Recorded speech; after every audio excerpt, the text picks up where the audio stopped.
The journey begins once again for Han, a single mother silently bearing the burden of life on her frail shoulders, yet never giving up. As dawn broke, with mist still obscuring the low-lying rooftops of the small village, Han woke up. She prepared everything in her familiar silence: simple clothes, old gloves, a full bottle of water. She gently woke little Tom, holding him close for a long time, as if to make up for the hours they would soon be apart. Then, Han took him to her mother's house to leave him in her care. The elderly mother didn't ask many questions, only silently nodded, her eyes filled with both love for her daughter and concern for her young grandson. Although her body was still exhausted after days of relentless work, Han refused to give up. For her, once she had made a promise, she had to go. Responsibility and integrity were the only things she could cling to in this uncertain life, more than her fatigue, more than the lingering pain in her heart. In the vast orchard, Han diligently picked each ripe fruit. The early morning sunlight filtered through the leaves, illuminating the beads of sweat rolling down her thin cheeks. Her hands, accustomed to the task, moved rhythmically and carefully. Cracked fruits were set aside, ripe ones neatly arranged, and unripe ones gently placed to the side, neither hasty nor careless. While working, Han listened attentively to the instructions of those who had gone before her, memorizing every valuable experience about this wild fruit, from its growth characteristics and harvest season to the traditional processing methods of the Muang people.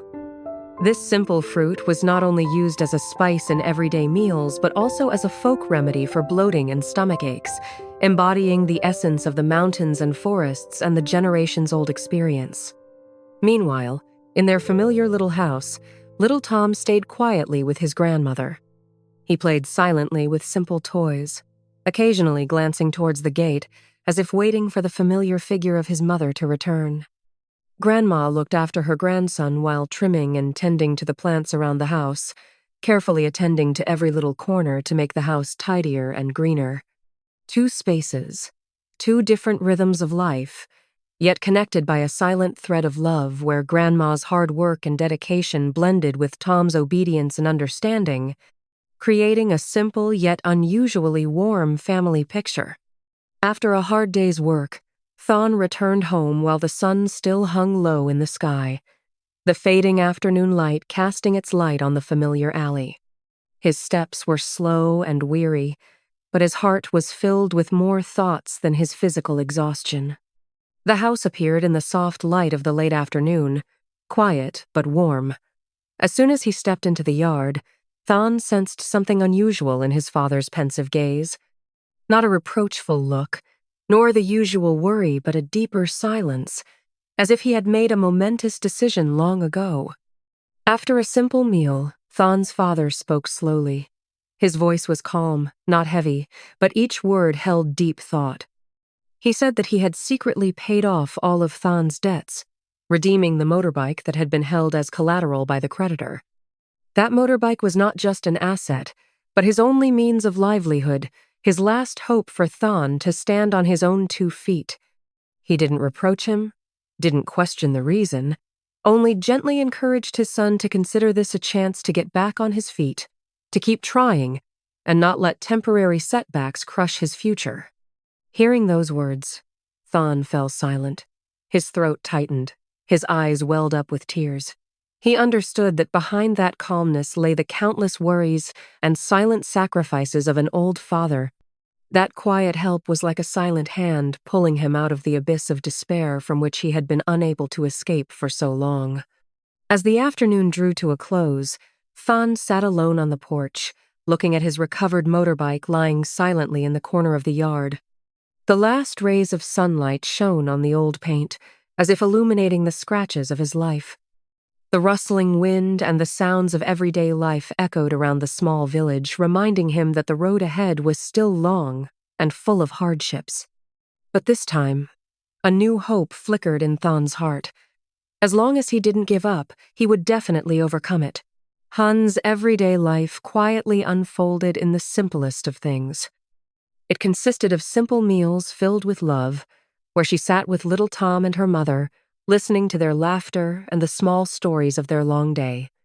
The newly built house, though still simple, with unfinished walls and no valuable furnishings, felt much warmer since Han's mother came to live with them.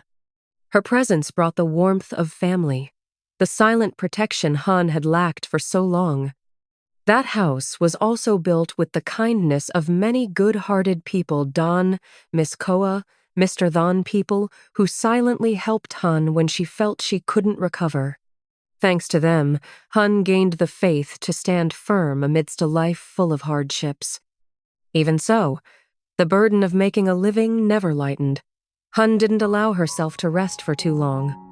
She sells goods at the market from early morning, takes on extra work at a restaurant in the afternoon, and then busies herself helping out at a wedding dress shop.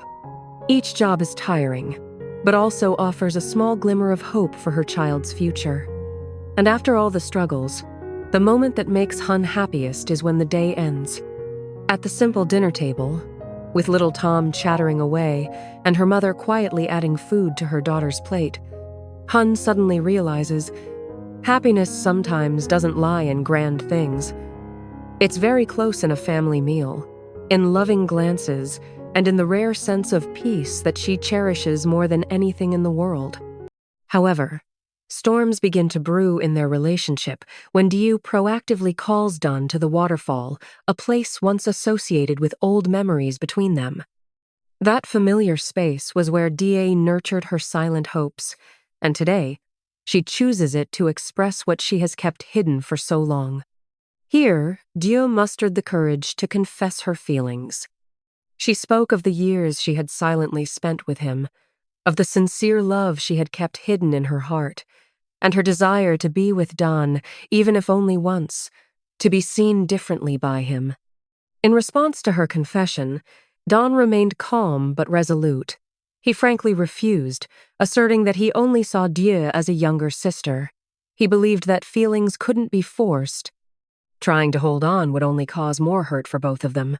He also made it clear that Dieu deserved someone better, someone who could give her the complete love she longed for. These words extinguished Dieu's last glimmer of hope and simultaneously opened the first cracks, signaling the beginning of the silent emotional turmoil. Don's rejection was like a deep cut, causing Dieu not only pain but also gradually clouding her judgment with jealousy. In her blind rage, she believed Han was the reason Don had turned his back on her, that he had betrayed their shared memories. Harsh accusations poured down on her, carrying with them accumulated resentment and hurt. Just as the atmosphere reached its peak, Don happened to pass by. Seeing Don and Dieu sitting together, Don's suspicions immediately arose. He thought Don was playing the field, being with Han, while also being indecisive about Dieu. Unable to control his emotions, Thon lunged at them with insults. The exchange of words became increasingly heated, escalating into a physical altercation. Arguments revolving around Han's name only added fuel to the fire. Caught in this whirlwind, Don was overwhelmed with guilt. He blamed himself, believing he was the source of all the trouble, someone lacking the courage to protect those around him. And deep down, Don realized that he too had developed feelings for Han without even knowing it. Three people, three different emotions, are caught in an inescapable whirlwind of feelings, where no one is clear-headed enough to step out. Everything happens so naturally and unexpectedly, as if it were preordained. Misunderstandings pile up. Jealousy creeps into every glance, every word, and wounds silently accumulate, unnoticed and unaddressed. Amidst this whirlwind, Han is completely unaware that her name has become the cause of the simmering conflicts. Her quietness and sincerity unintentionally put Don in a difficult position, while Dieu sinks deeper into inescapable negative emotions. The silence after the clashes brings no peace, only the calm before the storm. The relationship between Han, Don, and Dieu enters a more severe testing phase where a single wrong choice could lead to unforeseen consequences.